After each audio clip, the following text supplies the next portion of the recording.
Welcome to This Explainer. Okay, today we are tackling something that pretty much everyone has scratched their head about at some point. I mean, if you've ever casually browsed real estate listings and felt your jaw just drop to the floor, you are definitely not alone. We're going to completely decode the hidden machine behind housing prices and figure out why exactly they cost so much. I promise you, by the end of our time together, you're going to look at every empty lot and for sale sign completely differently.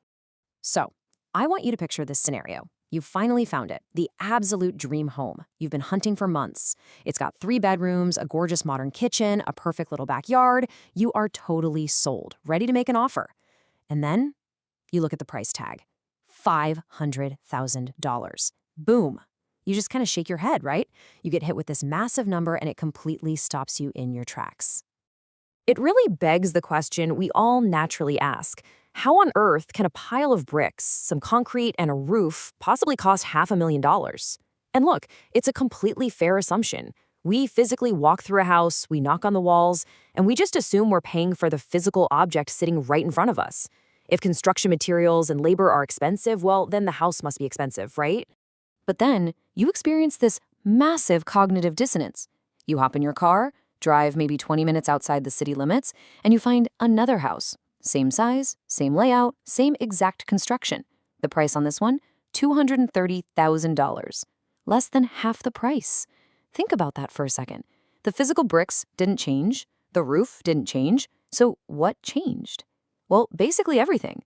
Because you aren't just buying a house. Here is the absolute truth of the matter, and really the core thesis of our explainer today. The house itself, it's not what makes a home expensive. The physical building, the actual structure you sleep in, is usually just a fraction of the price. The real cost is actually totally invisible. When you're sitting there signing those closing documents, you are paying for a massive, hidden machine operating in the background. So what's actually in this machine? When you buy a home, you're really buying a bundle of 5 completely different economic factors. First up, the land, the actual dirt beneath your feet.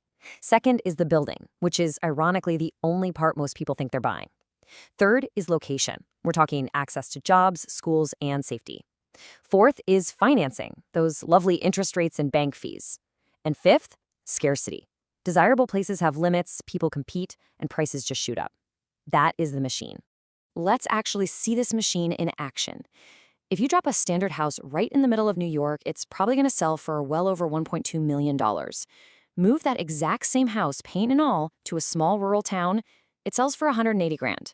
The market literally does not care about the drywall holding up the ceiling. It values access. Access to high-paying jobs, elite schools, vibrant culture, opportunity. That is what you're truly bidding on. Okay, let's make this super concrete. To really trace where your money goes, we need to conceptually build a house from scratch and follow the cash.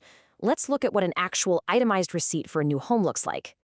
So for a typical $433,000 project, right off the bat, $150,000 goes strictly to the land, and the physical construction takes up about $220,000. But check out these hidden costs. Permits alone will run you $18,000. Getting utilities set up, another $22,000.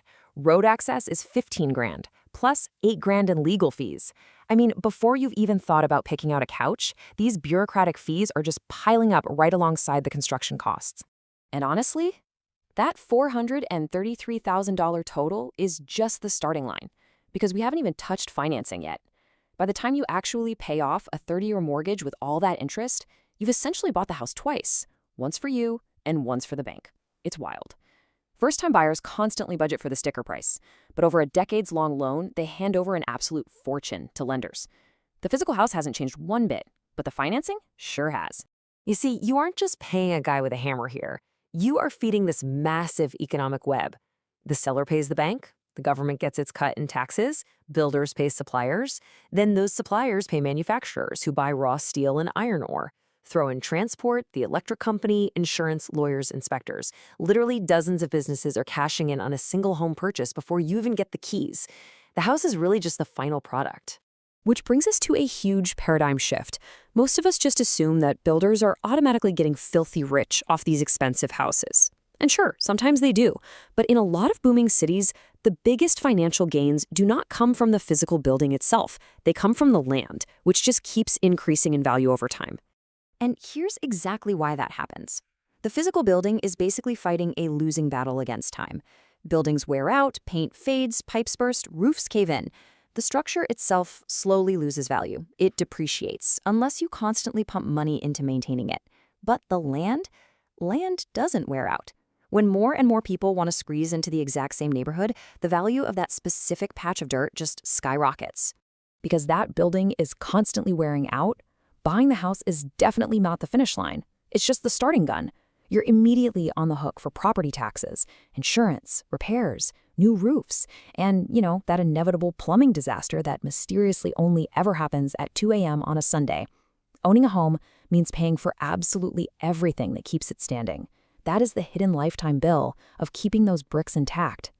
So, if the building itself is basically a depreciating asset that constantly costs you money, what actually drives the overall value up? It's the location, pure and simple. Imagine a new metro station opens up nearby, or the local school district gets better, or a major tech company builds a headquarters down the street. Boom. Demand spikes and prices surge. The house itself didn't get any better overnight, but the neighborhood did. This is exactly why veteran real estate investors swear by the mantra, buy the location, not just the house. To really cement this idea, let's look at the cold, hard math. We're going to put two buyers side by side purchasing almost identical homes just to see how this whole paradigm actually plays out in the real world. Notice the split between the land and the building here. Buyer A snags a house in a booming city for $500,000. Buyer B goes for a remote town and pays $250,000. But the crazy part is the actual building values. The physical structures cost almost the exact same, $220,000 versus $210,000. It is entirely the land that creates that massive $250,000 gap. So let's loop all the way back to the start of our explainer. You looked at that $500,000 price tag and naturally thought, wow, those bricks are incredibly expensive. But now you know the real story. You weren't paying $500,000 for concrete and steel. You were paying for the dirt beneath it. You bought into the neighborhood around it, the opportunities near it, the loan that financed it, and the scarcity that made it so valuable in the first place. Which leaves us with one final, incredibly important question to chew on. If the physical house, the wood, the glass, the bricks, isn't what actually makes a home expensive, what are you really investing in? Are you just buying a shelter, or are you buying a literal stake in a community's future? Hopefully, this changes how you look at every single house you see from now on. Thanks so much for joining me for this explainer, and I'll catch you next time.